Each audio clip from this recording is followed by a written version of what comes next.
Jangan lupa like, comment, share, and subscribe. Terima kasih.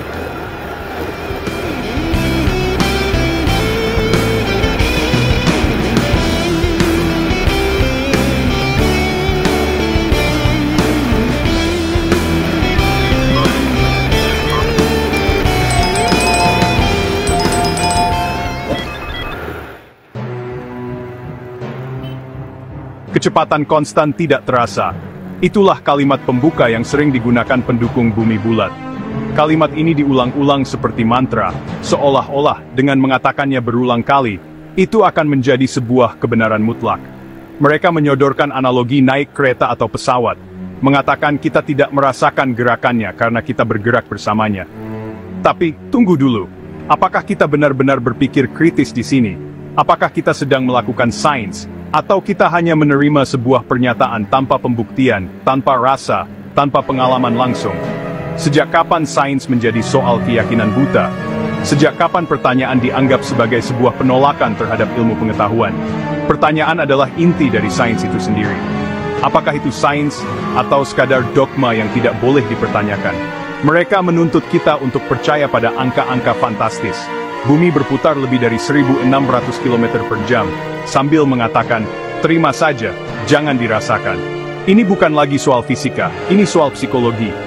Sebuah doktrin yang ditanamkan sejak kecil, yang membuat kita meragukan indera kita sendiri. Kita melihat cakrawala yang datar, kita merasakan tanah yang diam, tapi kita dipaksa untuk percaya pada sesuatu yang bertentangan dengan semua pengalaman kita. Mereka bilang ini adalah kecerdasan, tapi bagi saya ini lebih terdengar seperti kepatuhan. Kepatuhan terhadap sebuah narasi besar yang mungkin saja tidak seutuhnya benar. Dalam video ini, kita tidak akan sekadar mengulang apa yang ada di buku teks. Kita akan melakukan sesuatu yang lebih berani. Kita akan bertanya.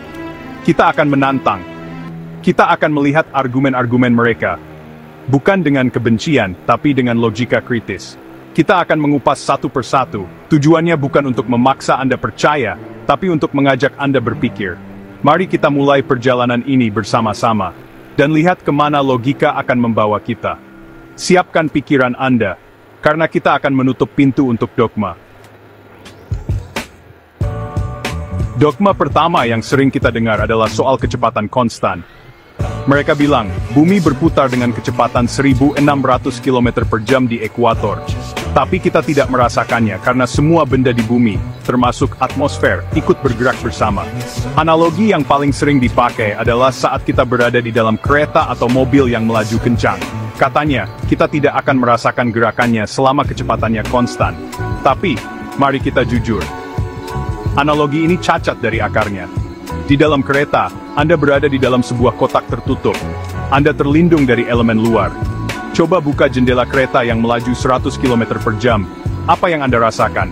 Angin kencang yang menerpa wajah Anda. Sekarang, bayangkan bumi. Bumi bukan kotak tertutup. Kita berada di permukaan yang terbuka, dengan atmosfer yang katanya ikut berputar.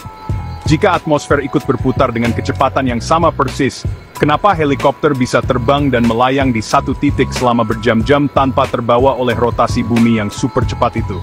Kenapa pilot tidak perlu mengkalkulasi rotasi bumi saat menentukan jalur pendaratan? Mereka akan bilang, karena atmosfernya ikut bergerak. Tapi, mari kita pakai logika. Udara adalah medium yang sangat cair dan bebas. Jika bumi berputar 1.600 km per jam di bawahnya, seharusnya ada gesekan, ada turbulensi, ada efek Coriolis yang masif yang bisa kita rasakan dan ukur dengan mudah, bukan hanya sekadar teori di buku fisika. Kenapa angin bisa bertiup dari segala arah dengan kecepatan bervariasi, bahkan terkadang sangat tenang, jika kita semua sedang disapu oleh angin rotasi berkekuatan badai super? Logika sederhana saja sudah cukup untuk membantah ini. Gerakan konstan yang mereka sebut-sebut hanyalah sebuah ilusi verbal untuk menutupi kelemahan fundamental dari teori mereka. Bumi tidak hanya berputar. Menurut model mereka, bumi juga mengorbit matahari dengan kecepatan 107.000 km per jam, dan seluruh tata surya bergerak mengelilingi galaksi dengan kecepatan 828.000 km per jam. Ini bukan lagi gerakan konstan dalam satu garis lurus. Ini adalah gerakan spiral yang kompleks, penuh dengan perubahan arah dan akselerasi. Menurut hukum fisika mereka sendiri, setiap perubahan arah akan menciptakan gaya sentrifugal. Di mana gaya itu? Kenapa kita tidak terlempar dari permukaan bumi? Jawaban mereka selalu sama, gravitasi. Sebuah gaya tak terlihat yang entah bagaimana bisa mengatasi semua gaya lain yang seharusnya ada.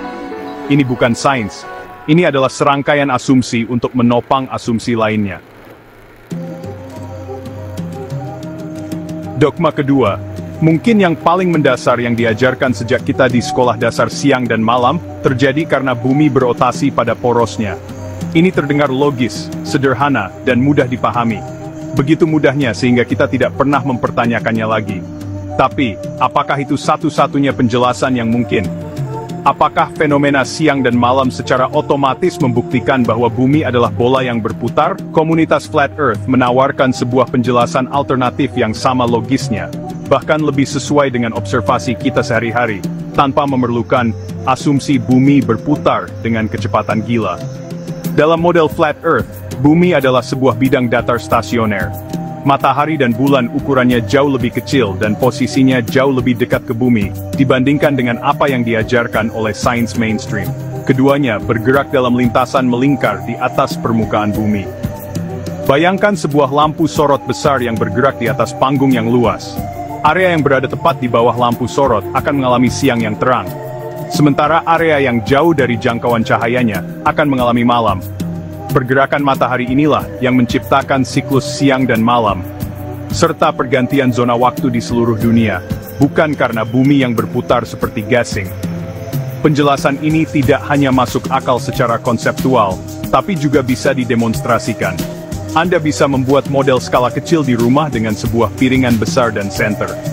Gerakan senter secara melingkar di atas piringan, dan Anda akan melihat bagaimana cahaya menciptakan siang dan malam di berbagai area piringan tersebut. Ini adalah penjelasan yang didasarkan pada perspektif dan observasi langsung.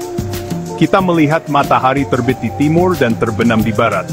Model Flat Earth menjelaskan ini sebagai pergerakan matahari melintasi langit. Model Globe menjelaskannya sebagai kita yang berputar menjauhi matahari. Keduanya menjelaskan fenomena yang sama, tapi hanya satu yang tidak meminta kita untuk percaya pada gerakan yang tidak pernah kita rasakan.